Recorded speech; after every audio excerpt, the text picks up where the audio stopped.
Okay, let's relax. Take a deep breath in. Breathe out.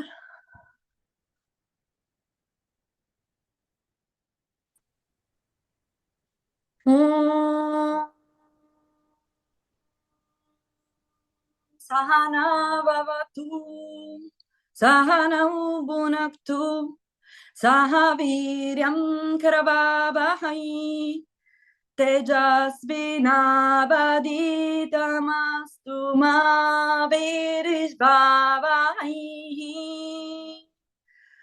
Om Shanti Shanti Shanti.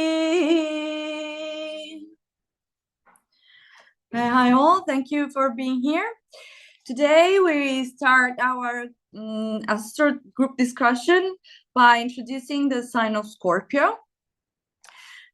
We just listed some of the fundamental characteristics and the difference among the different systems. We have in the exoteric astrology, the ruler planet is Pluto, 8th house, the element is water, the modality is fixed, and the period is from 23 of October to 22 of November. And if you remember from last meeting, we were talking about cardinal sign, fixed sign, and mutable signs. Those are related to the position of the sign in the season. So when the season is starting, the sign is defined cardinal.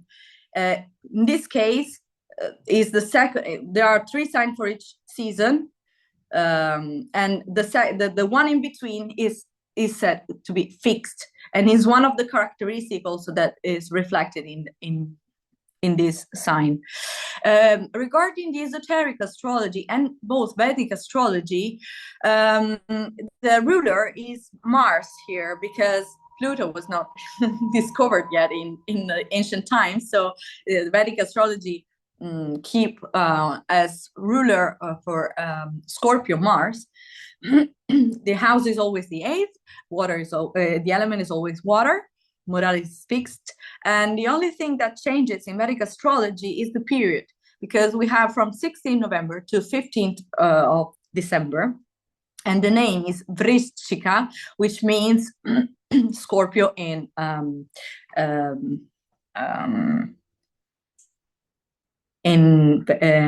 my god, in oh my god, in the language of Vedic. In Sanskrit. Sanskrit. In Yeah, Sanskrit. In Sanskrit. In Sanskrit. Yeah. Sorry.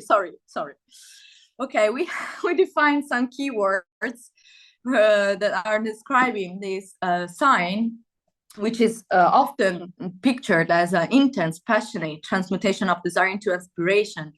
Tests and trials brings matter to the surface, victory out of the dark, dweller of the threshold, battle with illusion of the senses and desire, elimination, death and rebirth. This is very commonly defined, very common definition. Regeneration, resurrection, capacity for recovery, strength, penetrating, probing, intuitive, perception, anger, perception, the senses, anger, sudden transmutation of desire into aspiration, sex and its sublimation. And when Scorpio is afflicted, it can express jealousy, revenge, self-destruction, suicide, violence, conflict of creative and destructive forces, and crisis. So, as we were saying before, the sun is in Scorpio from October 23rd to November 21st, symbolizing creativity and transformation, and is represented by the Eden marsh waters. So we can say that if talking about the watery signs, if the Pisces are like open water, like ocean, Neptune, the energy of Neptune, the god of water, of the seas, and then we have Cancer, which is ruled by the moon. So Cancer, we can compare it to like a quiet river reflecting the lights. Scorpio is the marsh water, so where everything is there in their potential, like in a seed, like humus that is melting all the different kind of bacteria and things that are starting new life. So Scorpio embodies the struggle between the soul and personality, necessitating a transformative journey. It is associated with three symbols: the scorpion, self-destructive tendency. So this is the first stage of Scorpio personality. Then we have the ego. So as when the person feel aspiration towards the spirit, and the phoenix, which is definitely the rebirth, the phoenix that come from the ashes, but we will see it forward. So the sign of Scorpio is about to death and rebirth, and it connects to feelings and experiences, like how desire can pull us into the material world. As we get caught up in these things, we may start to feel unsatisfied, because always matter, when we are in something material, we always want more. So we start to feel unsatisfied. And Scorpio represents the hero within us, giving us the courage to face challenges in our spiritual journey. And this journey leads to letting go of our old self and allowing our true spiritual self to shine through. Scorpio is connected to challenges and difficulties we can face in life, which often come up unexpectedly. This sign helps people discover information from within themselves through mysterious or hidden ways. Along with Mars and the 8th house represents the hero archetype.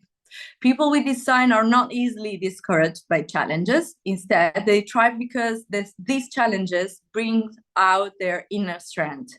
Scorpio's fixed nature gives the determination and focus. This sign also, sorry. This sign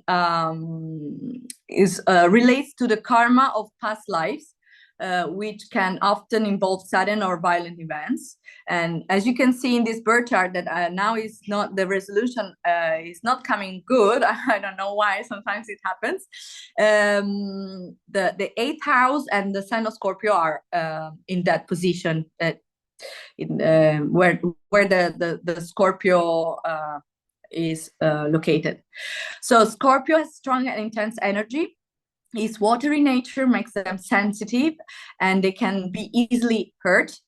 This sign is associated with feelings of jealousy, revenge, and violence when it's not well aligned, of course. And the opposite sign of Scorpio is Taurus, and which is linked to money. And Scorpio deals with other people's money or social money, such as inheritance, or also social money, or money for charities and things like that. So in terms of the body, Scorpio governs the reproductive organs, sexual issues, blood, colon, and senses like smell, hearing, and sight.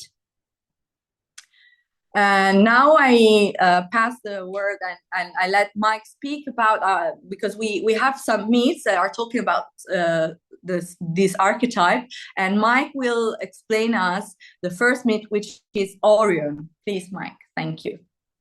Thanks, Elena.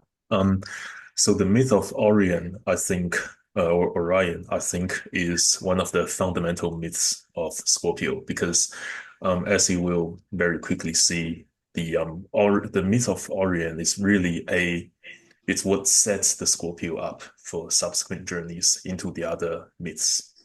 So Orion is this. In Greek mythology, Orion was the son of Poseidon, who was the god of the ocean. So obviously, if you are the son of the god of the ocean, you obviously are very strong, and you clearly have a ego that is quite the person in the room. Orion was a powerful hunter with 2 of his hunt dogs, and all the animals on Earth feared him. So you can get an idea of who this person really is. Orion is this figure that has a father who is Poseidon, and he's got 2 dogs around him. And clearly he's this almost like a school bully kind of figure. And You don't want to piss him off. And one day he said he would hunt and kill every animal on earth. And that is not a good sign, right? Clearly, this person's ego is getting out of control. But, you know, this person, you can't really just stop him very easily. So Gaia, the goddess of Earth and the mother of the Titans, she was clearly alarmed by this reckless statement. It's one thing to, get drunk and make some silly statements, but if you are Orion, you're the son of Poseidon, and you have two dogs, and you just said you're gonna kill every animal on Earth, that is not something that people can take very lightly, isn't it? And so what happens was Gaia herself was not able to oppose the Great Hunter, right? Orion, the Great Hunter. Gaia couldn't do it for political reasons and also for a lot of reasons. She couldn't do it. So in her desperation, what she did was she pled to a giant scorpion known as Scorpius to help her defeat Orion.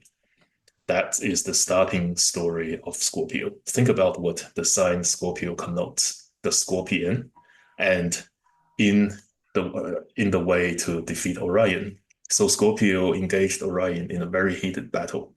Initially, Orion didn't fear the creature because, after all, I'm the hunter, right? And you're the scorpion. Why am I afraid of you? But Scorpius was not just any animal. Scorpius was very powerful, but at that time, not very well known. In fact, if you look up the references to Scorpius prior to that battle, you would find very little in the literature. So it came as a surprise that as the fight went on, right, Orion found that he was unable to hit Scorpius. When Orion shot arrows at Scorpius, the giant scorpion just dodged them all, and Orion couldn't hit any arrows. And as the fight continued, Scorpius continued to advance towards Orion, and then Orion starts to panic because generally he would be able to hit any animal with the bow and arrow, but he couldn't do it for Scorpius. So Orion starts to retreat and eventually starts to run away from the battle because what can you do if you can't hit someone? Scorpius caught on and stung Orion in his left ankle. The left ankle is now represented by the star Rigel. The venom spread and eventually killed him. And sorry, can you go back to the previous slide, please? Yeah.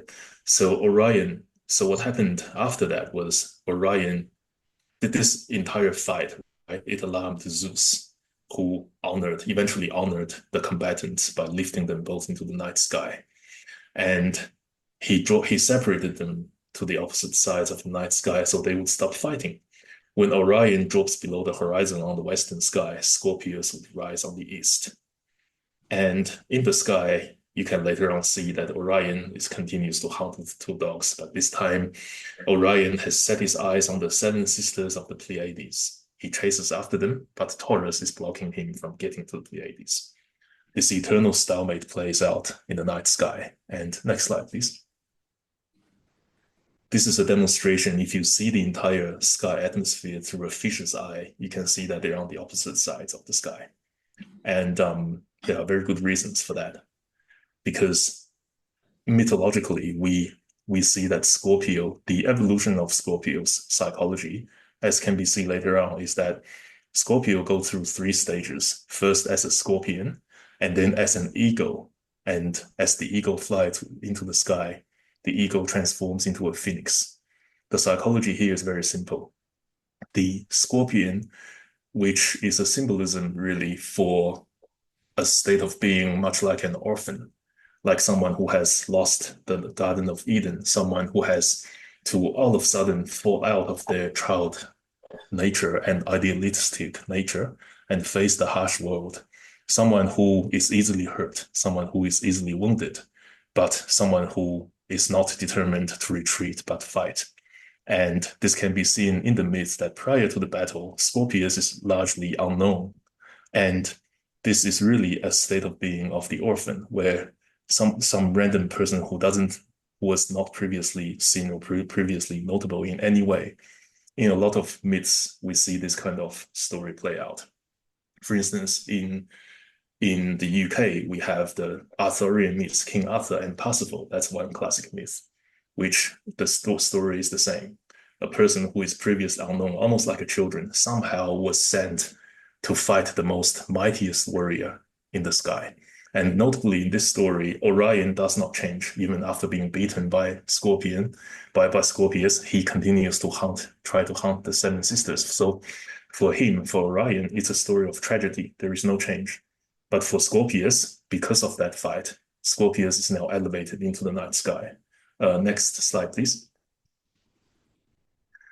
You can see that in the constellations we have here, Orion with the two dogs chasing after Pleiades. It says something about Taurus as well, because Taurus and Scorpio share the same resilience in front of an adversary, except the approach is different.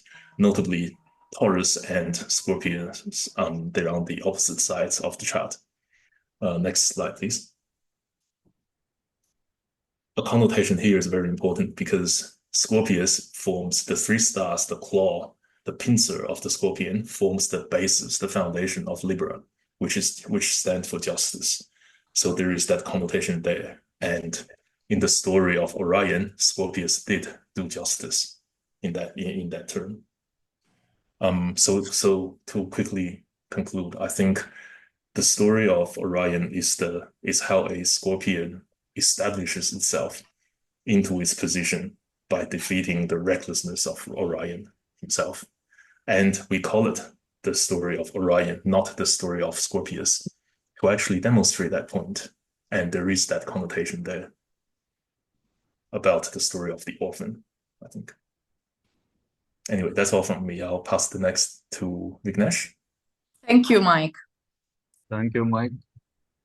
So I will be talking about the Greek myth, the labors of Heracles, in which our hero Hercules or Heracles is, well, as a whole, it consists of 12 stories, and basically he undertakes 12 tasks in the service of King Eurystheus in order to atone for his sins.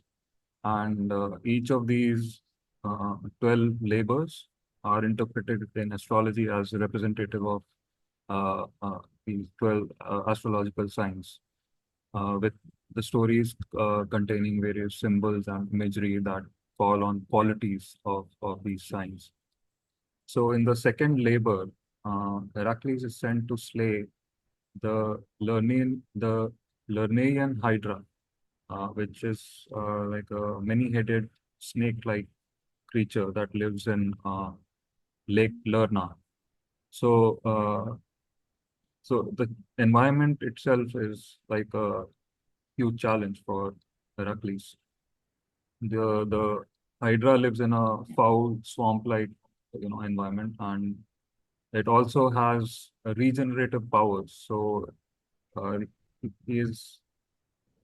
way he needs to defeat the Hydra is by chopping off its heads. I think it has 9 heads. So, but it has the power to regrow these heads, and this calls upon him to summon his considerable reserves of fortitude and ingenuity to find a way to overcome this challenge. But before even engaging with the Hydra, our hero needs to bring it up, from the depths of the lake. So he lights up these arrows with pitch, and he shoots them into the cavern, which kind of draws the Hydra out of its lair. Then there's also a giant crab, which interestingly in the story later on, it is kind of promoted to the astrological sign of Cancer. I think we might get to it when we do Cancer. But so this giant crab kind of aids the Hydra by attacking Heracles' feet. So yeah, next slide. So Heracles is able to kind of shake off the crab, but in order to stop the Hydra regenerating its heads, he ultimately needs the help of his nephew, Iolaus. So they work kind of in tandem, tag teaming, and So Heracles goes about chopping off the heads, and Iolaus kind of cauterizes or burns the stumps of the chopped off heads. So to stop them from regrowing. But there's also an immortal head among the 9 heads of the Hydra, which can't really be dealt with conventionally. So what Heracles does is he chops off the head and then buries it under a huge rock. So there's a lot of symbolism in this story. So the obvious one is the Hydra itself, with it's a beast. It's a snake-like beast, and it lives in a foul, swampy kind of environment. Yeah, and so it represents essentially our base instincts, our primal shadow aspects, and its heads also symbolize the way we act out on these instincts, maybe. So even our potential to do evil, and as I said earlier, to even conceive of winning the battle against the Hydra, our hero needs to bring it forth, illuminate it, expose it. So it kind of speaks on our need to examine aspects of our persona, our lower selves, on our spiritual journey. There's also a symbolism in the way the Hydra regenerates its heads. It shows how persistent, these primal instincts of ours are. Even if we fight them, we overcome them. There's always they have the tendency to come back and haunt us, So it's like a perpetual battle, and especially in the sense of the immortal head, it reminds us that we must always remain mindful of these aspects of ours, and that this battle or the struggle against these feelings and these instincts is a constant one.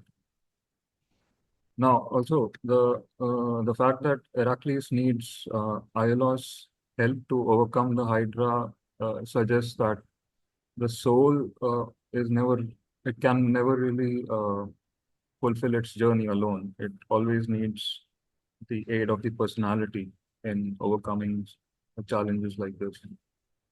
So overall, the myth really highlights the tremendous capacity of Scorpios to transform themselves almost constantly, and by engaging with their shadow self. It's like a constant inner battle, and their ability to adapt and change are prominent facets of their personality, their character. These things are portrayed very well in this novel. So now I ask Mary Kay to take over and speak on the next myth. Thank you. Thank you, Vignesh. Thank you.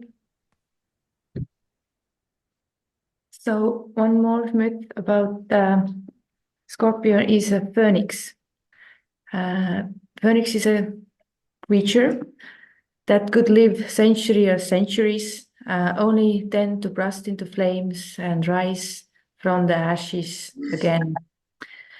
Phoenix isn't bound to any single mythology. There's Egypt, Greece, Rome, Mesopotamia, China, and so on. In ancient Egypt, for example, there was a old bird called Bennu, because it likes to sit on a pen stone that is actually the top stone of the pyramid.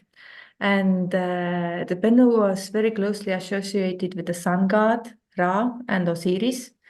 And by that, it symbolizes life and creation and renewal. And also, it symbolizes the life-giving power of the sun, because it was so closely related to the sun god. And in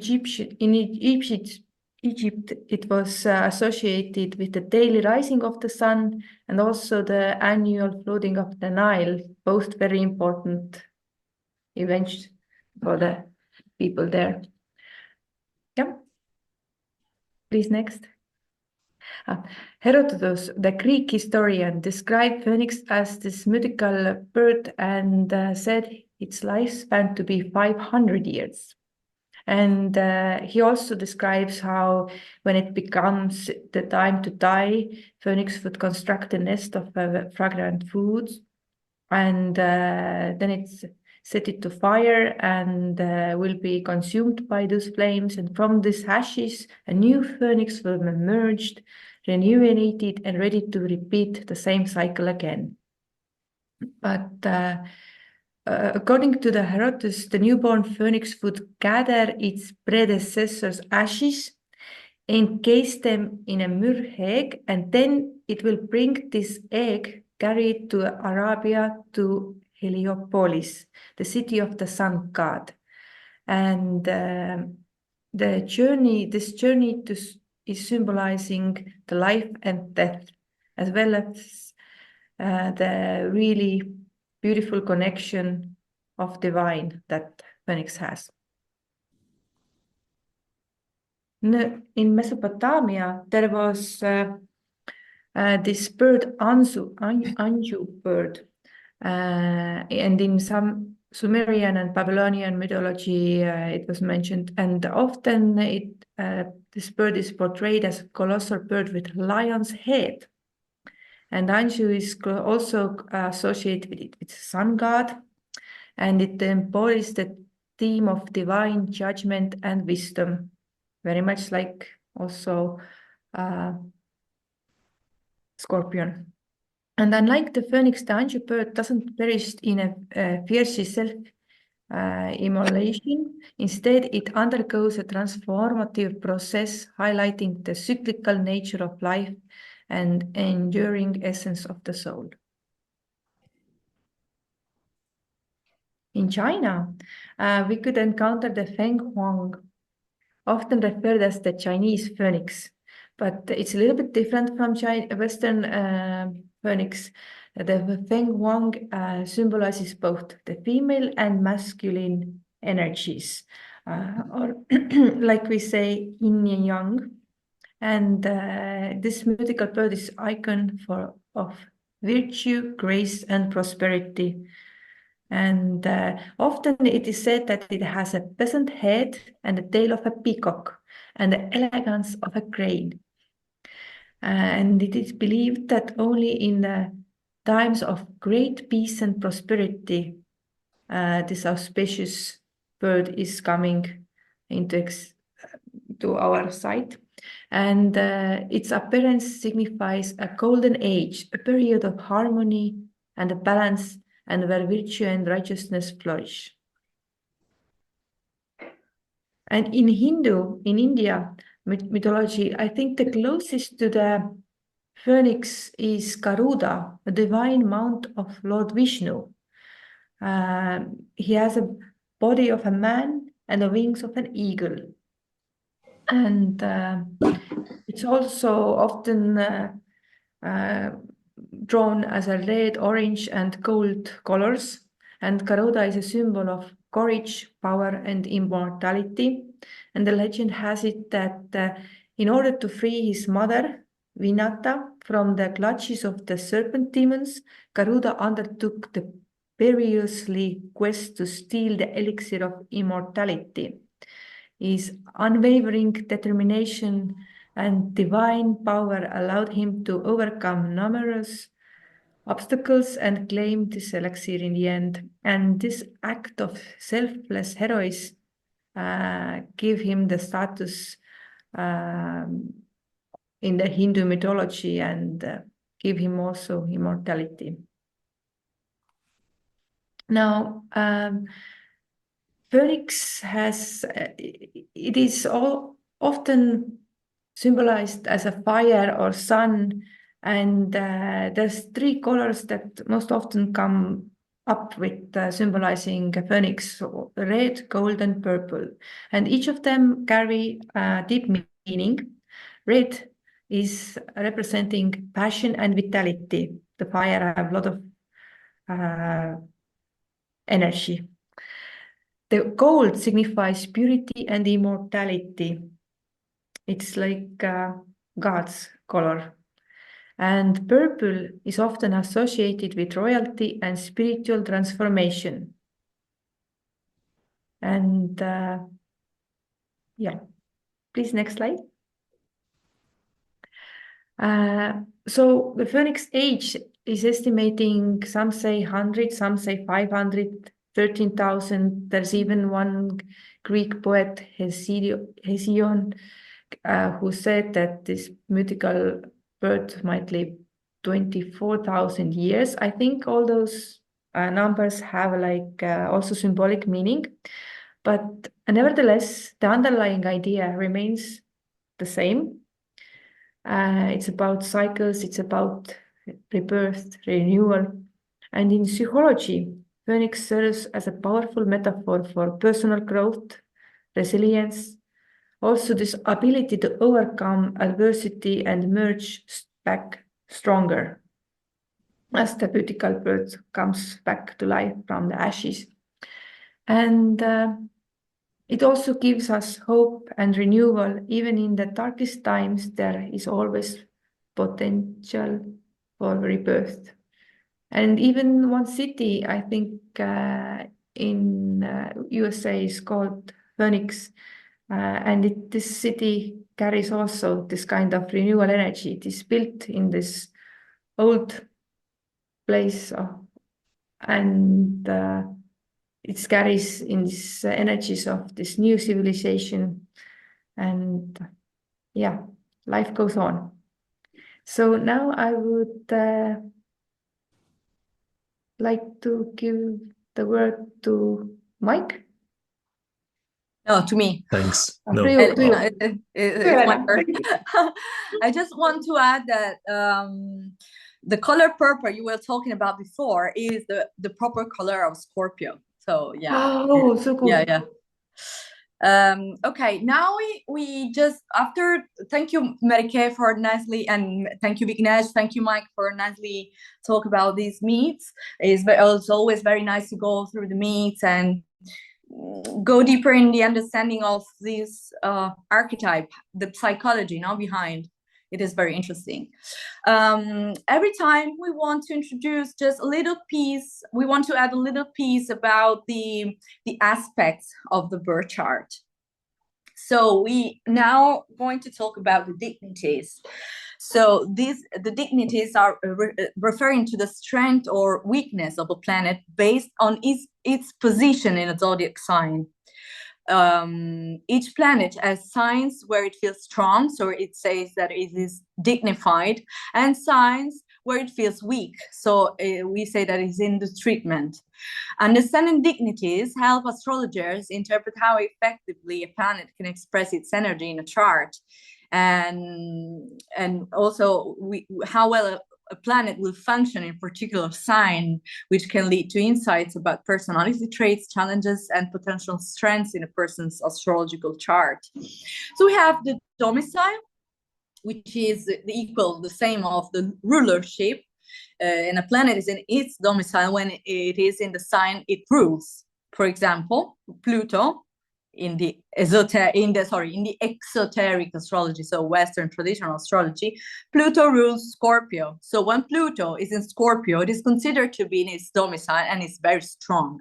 And I just report and just put here the example of the exoteric astrology, because these dignities are something considered mostly in the Western system astrology, because for instance, in the esoteric astrology and in the Vedic astrology, we only have the ruler, and the exaltation, the exile, the fall are considered only in the exoteric astrology. So the exaltation means that is when the planet is in a sign where it is considered to have a great strength and influence, even if it doesn't rule that sign. For instance, Mercury is exalted in Scorpio, meaning it can express its quality very well. there. A planet is in the treatment or in exile when it is in the sign opposite of the one it rules. This position weakens the planet's influence. For example, Venus is in the treatment in Scorpio, as Taurus in the opposite sign of Scorpio rules Venus. The fall, planet is in fall when it is in the sign opposite to its exaltation. So this position is considered weak. For example, the Jupiter is in fall in Scorpio, as Scorpio is the opposite sign of Taurus, where the Jupiter is exalted. And then we have the decanates, which are those I show you here directly on. So each sign of the zodiac is divided into 3 decanates, each covering 10 degrees of the 30 degrees sign, because each sign is composed of 30 degrees. And if you go, the outside wheel is the wheel with the sign symbols, and we proceed in anti-clockwise direction. So that's why the first one is next to Libra, the second one is in the middle, the second decanate, and the third decanate is next to Sagittarius. So the first decanate from 0 to 10 degrees, the ruler is considered to be Mars, and this decanate is associated with strong willpower, determination, and a bold, assertive nature. Individuals with placements here may be passionate and intense, often exhibiting the classic traits of Scorpio, like mystery, depth, and sometimes a fierce desire of control. And the second decanate, from 10 to 20 degrees, is ruled by Pluto as a modern ruler. But in the traditional astrology and in the esoteric astrology and in all the other systems, the ruler is still Mars. This decanate emphasizes transformation and regeneration, influenced by Pluto. Those born under this decanate may experience profound emotional depth and a strong drive for personal evolution. There is often a focus on power dynamics and exploration of the subconscious. The third decanate, so the last part of from 20 to 30 degrees, the ruler here is Neptune, which is actually the ruler of Pisces in the exoteric astrology. But this decanate brings a more intuitive and mystical quality. With Neptune's influence, individuals may be more sensitive, imaginative, and idealistic. There can be a strong interest in spirituality, psychology, and the unseen aspect of life, which can enhance Scorpio's natural depth. I'm sorry you can't see the image because it was very clear on the image. But I hope you can recall it with your imagination. Okay, now let's move forward to the planets. We are going now to talk about the influence of this mystical sign in each planet. So the sun, the planet sun, which represents our identity, our self-expression, how we relate in the world. People with this sun are intense, passionate, and secretive. Scorpios are known for their strong will and desire for transformation, and they can be magnetic and mysterious, often drawn to exploring the depths of human experience. Then we have the second planet as the importance of our personal birth chart, because those planets are those that are affecting our personality,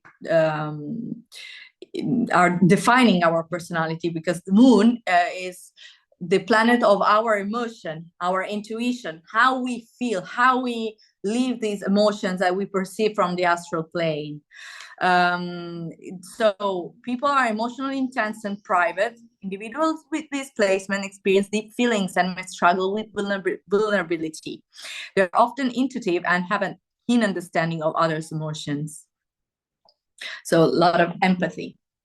Then we have Mercury, which is the planet of intellect. And so as the planet of intellect, also how we communicate with others. And here, in this case, Mercury is exalted. When Mercury is in Scorpio, is exalted, so it can express its own characteristic at the best. Sharp and investigative thinker, communication is often profound and penetrating with a tendency to explore hidden truths. They may be skilled at reading between the lines and uncovering secrets. And I think that here Mercury is exalted is exactly for this reason, because Scorpio goes deeper in investigations, and Mercury, when your intellect go deeper, you understand more. So I think this is the reason. Venus in Scorpio is in exile, so it's on the opposite, in the opposition of the exaltation, the ruler. Venus is the planet of love and beauty, but is also the planet of what we like. It indicates what we are drawn by. So people are with Venus and Scorpio are passionate and intense in their relationships, and they seek deep emotional connection, but they can be possessive or jealous. Loyalty is paramount, and they crave intimacy and authenticity. And this is why maybe is in exile, because it can easily turn in like possessive, jealous, and like obsessive mind, like kind of this attraction for the attraction become a bit obsessed. Mars is the planet of our action, our energy, but also how we get what we like. Here, Scorpio is the esoteric ruler, or also the Vedic ruler, and is very well defined, because driven and people with this planet in Scorpio are driven and determined, with a powerful desire to achieve goals.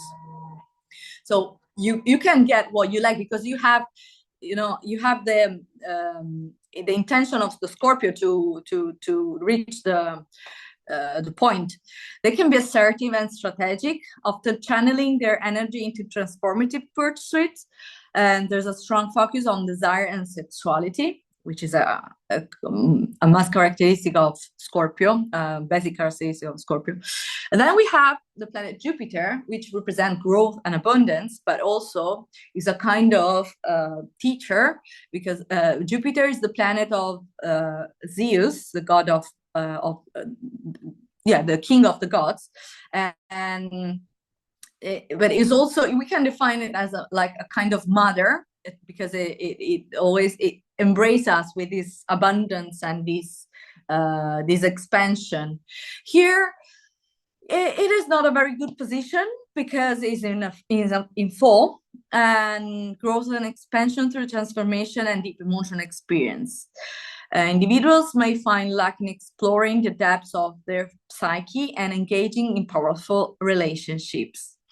And then we have Saturn, which is the planet of discipline and responsibility. But if Jupiter is our mother, we can define Saturn, because it is also a teacher. Saturn is commonly known as a big teacher, but more as is embrace the discipline and responsibility, vibe, is more about like a father. We can define more, we can associate to a father. So lessons here are learned through emotional depth and resilience.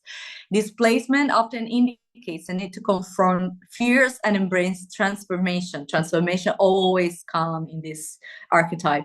There can be a strong sense of responsibility regarding emotional matters. And now I let Vignesh talk about the following planets. Please, Vignesh, thank you. Thank you, Elena. So Uranus as a planet represents innovation and freedom, and as such, people with Uranus in Scorpio may excel at innovation, and maybe have a rebellious streak. You will find probably they will be challenging societal norms, probably questioning taboo topics, or confronting power. So they have this rebellious streak, and they also have a great capacity to transform themselves in terms of personality, but also notably at the level of their consciousness. These individuals may seek emotional and unconventional approaches to relations. I just read Christopher. Sorry. Uh, yeah, so Neptune is a planet that represents imagination and spirituality in astrology. In Scorpio, Neptune may influence one's intuitiveness, might even give a capacity for psychic ability. So Neptune and Scorpio individuals may have a certain uh, emotional intensity on the spiritual path. They will be seeking truths as well as deep connections interpersonally. These people would also show a strong connection to the mystical and spiritual realms. But then on the other hand, there may be tendencies for towards obsession or escapism or disillusionment, notably in relationships. Pluto represents qualities of transformation and power, and it's also the domicile or ruling planet of Scorpio. So that means there's a clear affinity where all the qualities of Scorpio have a higher potential to express themselves. So Pluto, like I said, represents transformation. It also uh, represents rebirth, power, and these are all enhanced under the influence of Scorpio.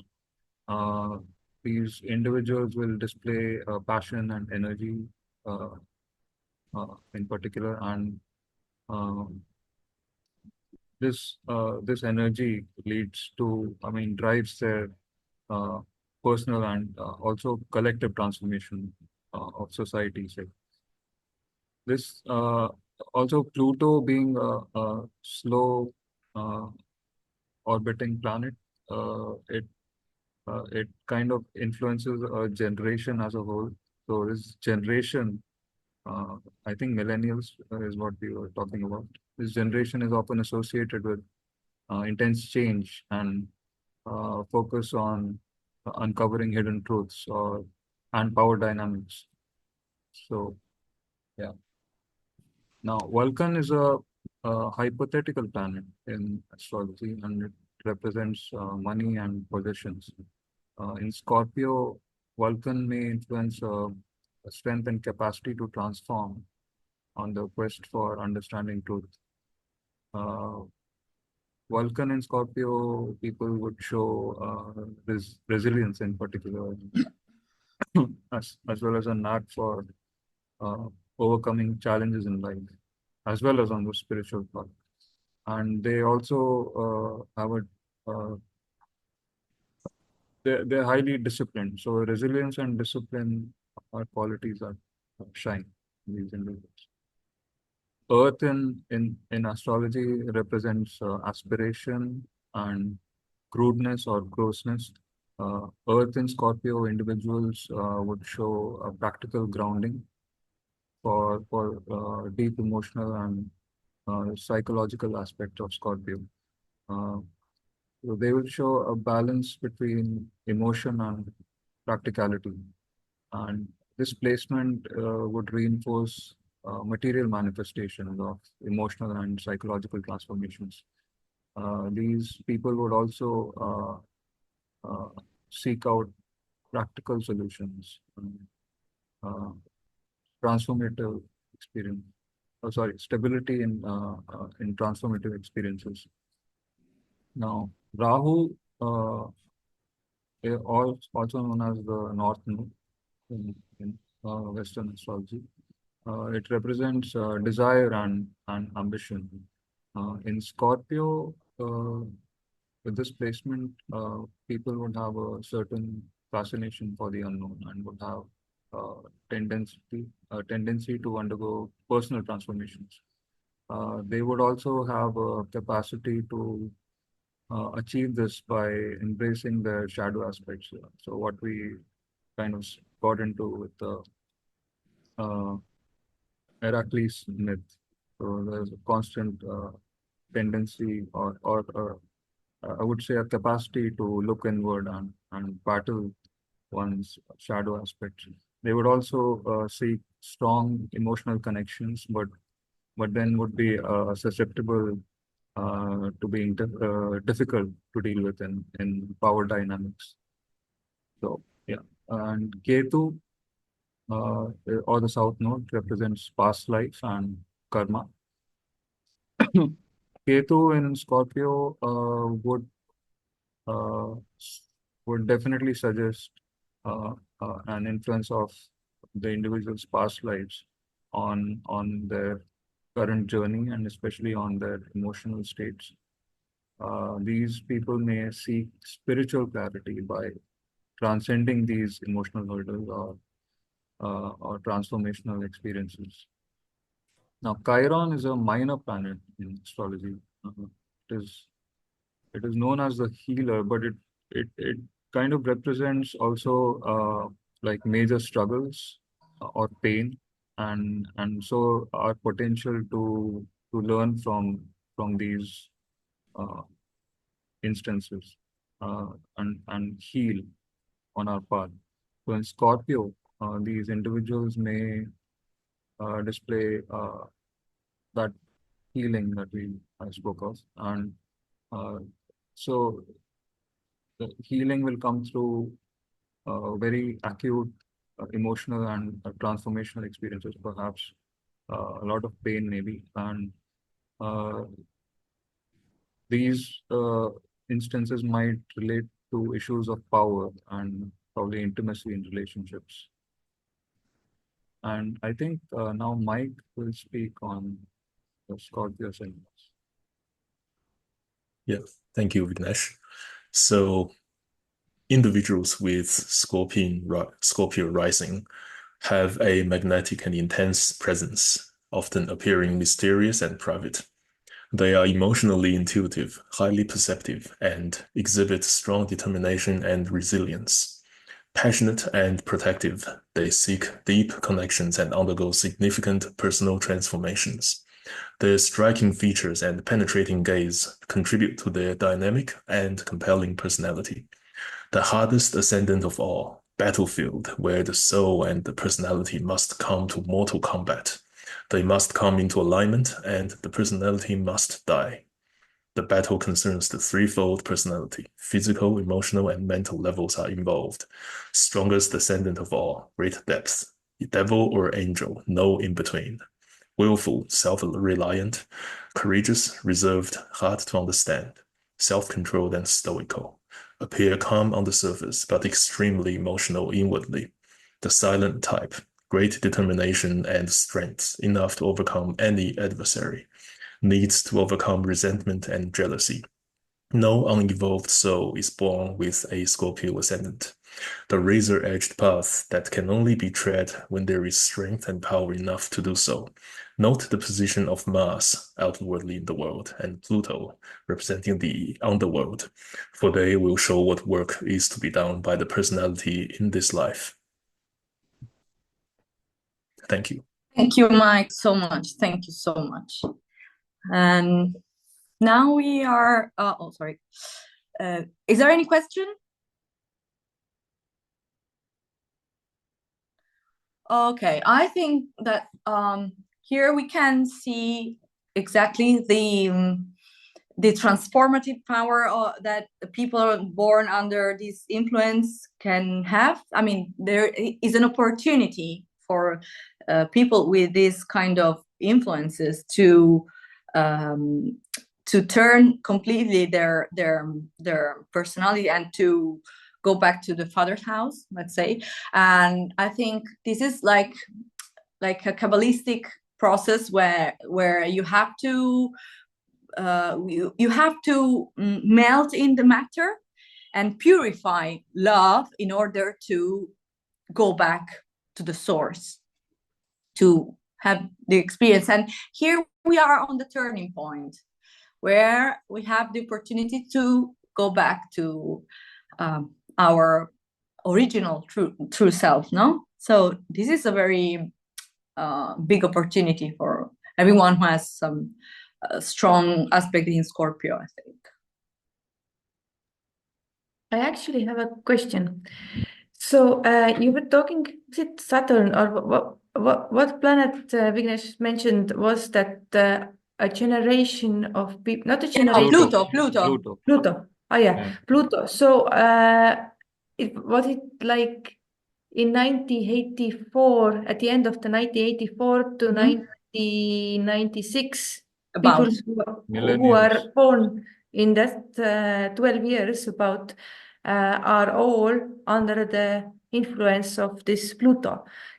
What does it mean if let's say all your siblings, or let's say all your classmates, or the people who are going to the trainings or the same, how does it affect? Can you like? Yeah, we have, it's like to be a common generation, to have common traits, generational traits. But of course, what changes for each person is where it is located in the birth chart. So in which house.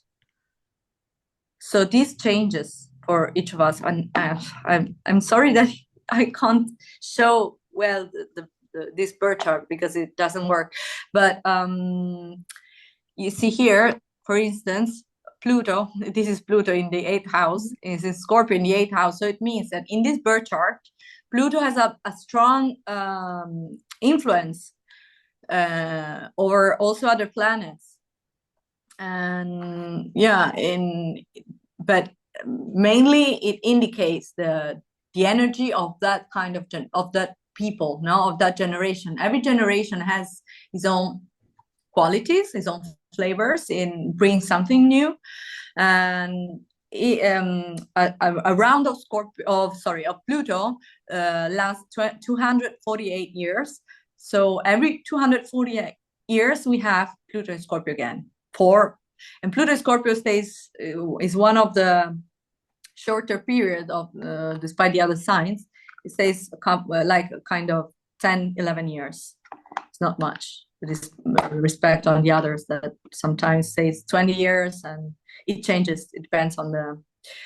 But yeah, we will see these on the next appointment, next meeting, because in the next meeting we are going to talk about Pluto and Mars, which are the ruler of Scorpio.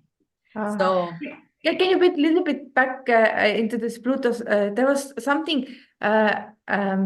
Just I wanted to ask what was written there. Yeah, so it says that individuals have both personal and collective transformation, and I'm thinking, if we meet a group of people who are meeting and they are all into individual transformation, but they are also like very much interested in this collective, or maybe subconsciously interested of this collective transformation. What is your thought? Like, we don't have to go like what is your opinion on that?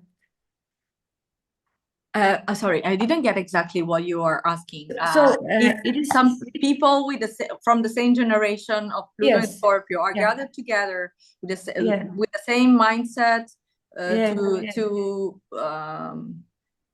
for a collective transformation. I think that this is a very powerful meeting. Okay, of course, we are talking about us, because this is us. This is our generation of Pluto and Scorpio, people born from 84 to 96 about. So you know very well, Medicare, because when we meet, when we gather, how powerful our gatherings are, and how can we actually feel that we are doing something to change things. No, I perceive it when we are, especially when we are together in presence. I can really feel that we are working on something important, not only for us, but for the collectivity, for the okay, I don't want to be so, but for humanity, for everyone. I don't want to, I mean, I want to say humble, but yeah, it's great. I don't know if Mike has some other opinions, or Vignesh, or you please say something. I don't have too much to say. Okay, good. It's fine. The way that reads, it kind of suggests this generation is going to have probably a bunch of Indiana Jones and Messiahs. And yeah, why not? Yeah. Go for that. Okay. I do seem to have remembered something. The last remark about having the ruler planets and the esoteric and the exoteric rulers of the ascendant, and pay attention to their location on the chart. I think that is like a general chart interpretation strategy. I think is very useful with any ascendant. So pay attention to where the ruler is, and that actually shows a lot about what the theme of this life and where the growth will be. Very good. Thank you. Yeah, I think it will be nice to see this on like actual birth chart, like where is the ruler and how is the exile and how they are like put, because yeah, in the birth chart you can't see where the exile or the fall. You just have to remember that that planet in that sign is in fall or in exile or whatever. You just have to know, because you can't see on the there is no indication in the birth chart about this. About that, but you it's just something, it's just an information that you can remember, and it's very useful to understand slightly different aspects of each you know, the birth time. Excuse me? Birth time, slightly different aspects of yeah exactly, slightly different influences that planet receive from different signs, on the base of where it is placed on the chart. That planet receive different influences. In your opinion, if you put back the previous slide, the decanates, so I don't know if it's true, but is it like that? How to say, Mars, Pluto, and Neptune? That there's some kind of like when the degrees goes bigger, then there's also like some kind of evolution, or is it not possible to take it like that? Because if I'm taking Mars and if I'm taking Neptune, then I think that the Neptune, the Mars person is like somebody like a newborn with willpower and determination and a lot of like passion and power. But this Neptune has like intuitive and mystical and like spiritual, and could it be like there's also like I think kind of that involvement or not? Yeah, of course. I think it makes sense, make a lot of sense what you just said. Yeah, I agree. Definitely is. It is like a but the old birth chart, the old chart is a path of self-transformation, because as we will see also further, each sign is like there's a passage between each sign, is like an evolution from Aries, which is the first one, the explosive energy, to Pisces, which is the most mystical sign, no? It's the 12th sign, is the most mystical. And Neptune is the ruler of Pisces. So yeah, definitely there is like a kind of self-growth within the chart, the astrological chart. It's like a path that is designed by the signs. Each sign brings some more wisdom.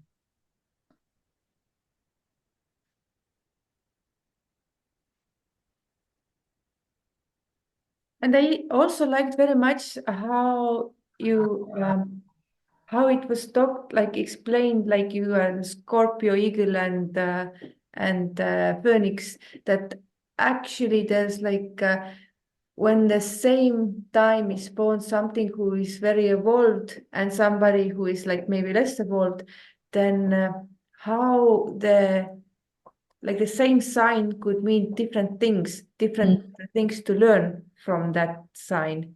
Like for some people, it might be represent the Scorpio, might be the Scorpion, like the Mike told the orphanage or the who have to fight to stay alive, and then you have Eagle who has somewhat more evolved, but still have some qualities to survive and so on. And then in the end, you have Phoenix, who is like representing, like for me, like a master or like somebody who is spiritually very evolved, and.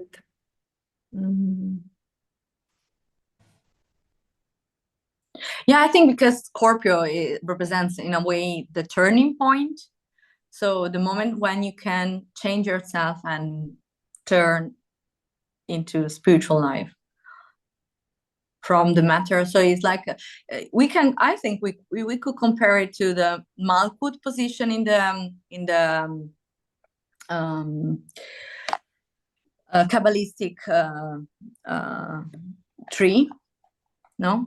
And the Malkut is the matter, the planet Earth is the globe Malkut, and Scorpio is in that point where it can go for spiritual life or go back to the matter and lose completely his own mind, no, in the materialistic world and so on. So yeah, I think it's a very tricky position also. It's delicate. You can do very well, but you can fail. So we have to be careful and put awareness in our actions. This is for everyone, always, but especially for Scorpios.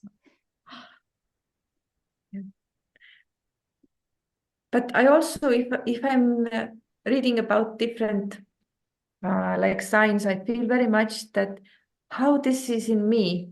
Like this is a different story, but also I feel how this is somehow in me, and very much resonated with the Phoenix story, because I think this is like ultimate, or this is like a universal story of all souls, because we all reborn and come back and reborn, and this is our thing to get more and more magnificent in each ion that we are living.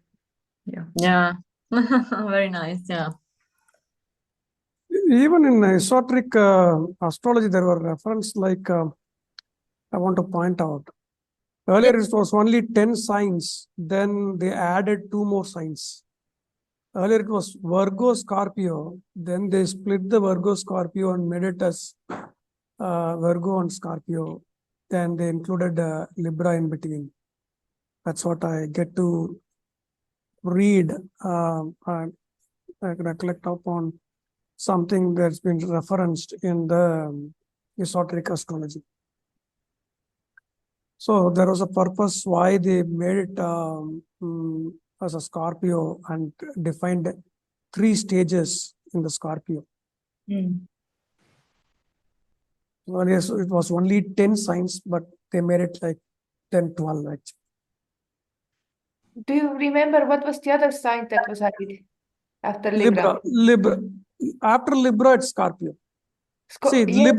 Libra and Scorpio was not there. Scorpio, both Scorpio and Libra was added.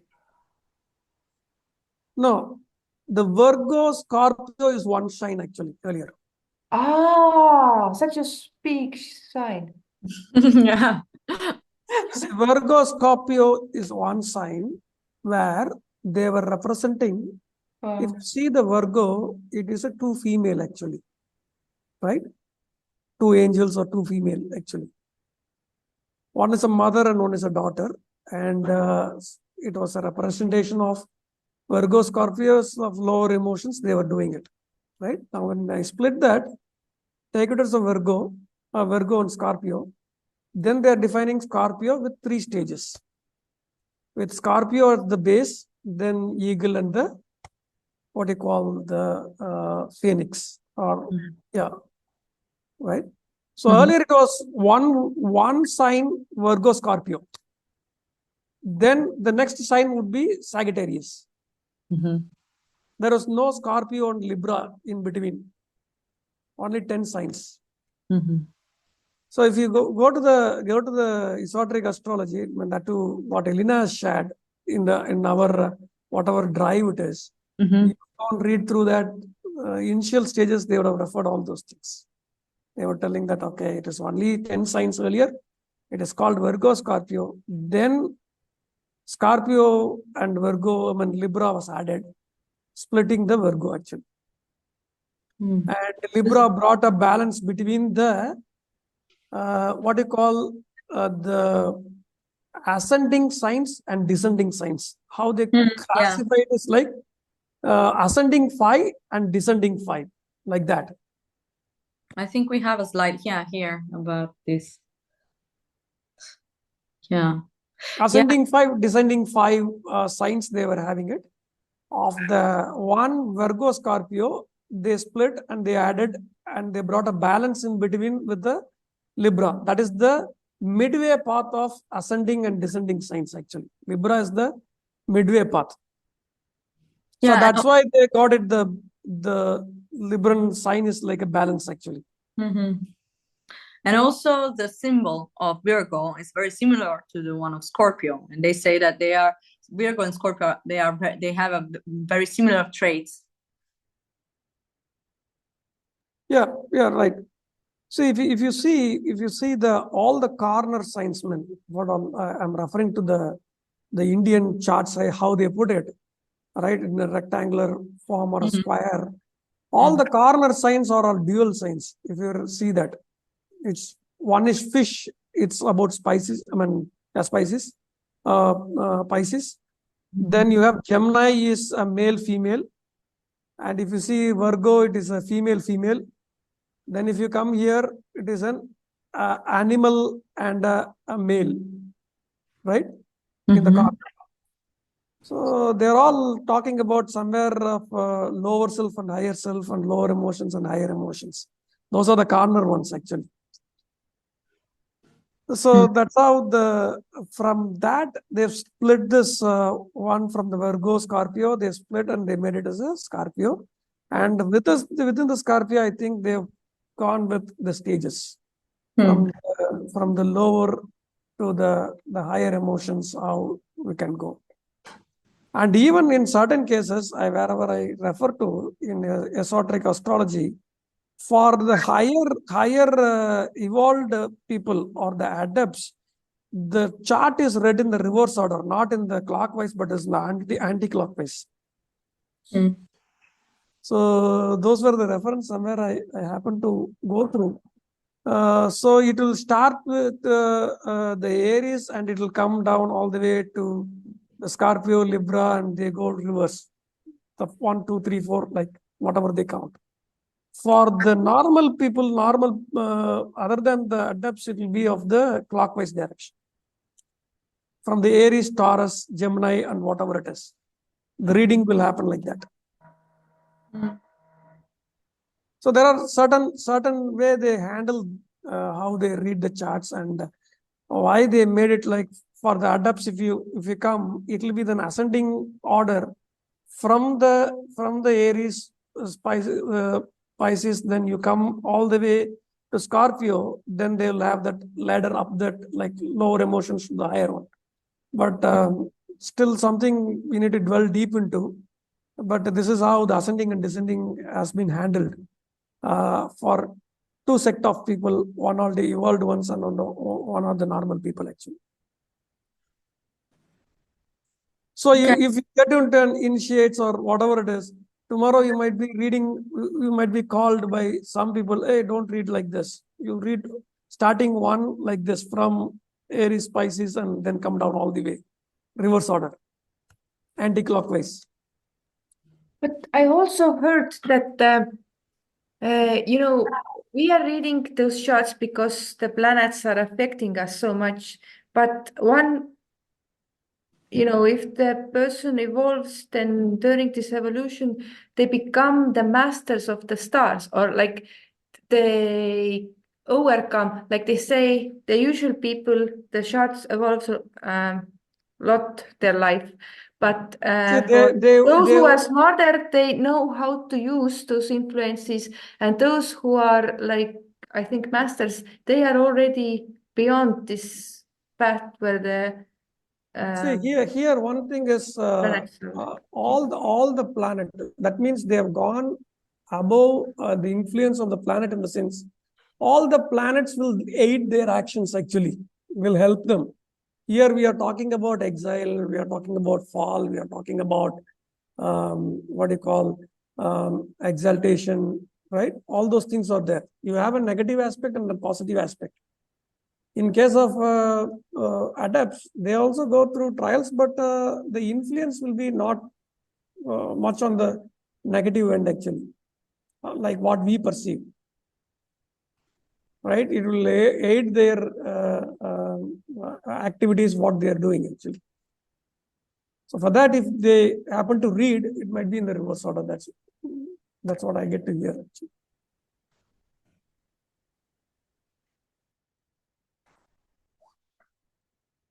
Okay. Yeah, very interesting. Thank you, Jagadish, for your participation, because it was quite interesting. Thank you, Elena. Thank you. Any other reflection or any other thought? Anyone wants to add? Okay. Well, let's chant the mantra, the closing mantra. Take a deep breath in. Breathe out.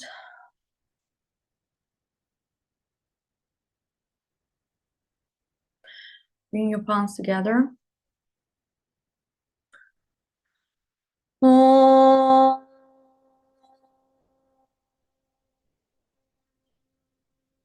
Purnamadav Purnamidam Purnat Purnamudachyate Purnasya Purnamadaya Purnameva Vashishyate.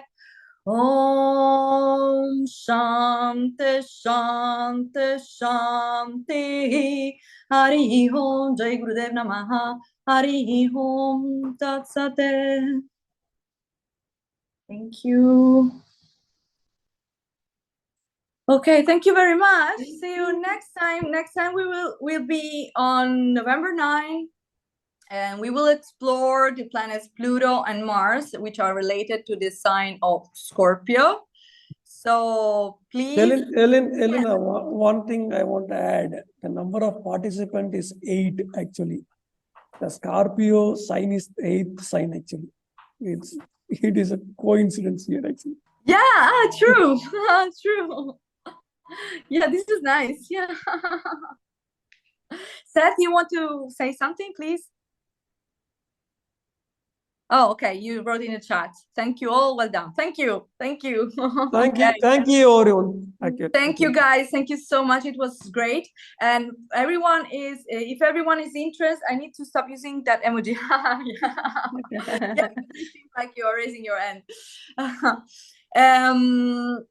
Okay, we are going to meet every 2 days. So the next meeting will be on Monday. These are, let's say, unofficial meetings, because we're not going to record, and we are using those meetings just to set up the slides that we are showing during our official meetings. But everyone is invited to participate anytime. The core group so far is Marike, Vignesh, Mike, and me, and Jagadish also joined us recently. So I'm really grateful for all of you, because everything is just thanks to you that we are gathering with this consistency, and yeah, I'm really, really grateful. Okay, guys, thank you so much. See you soon. Yeah. Thank you, guys. Bye. Bye. Bye. Bye.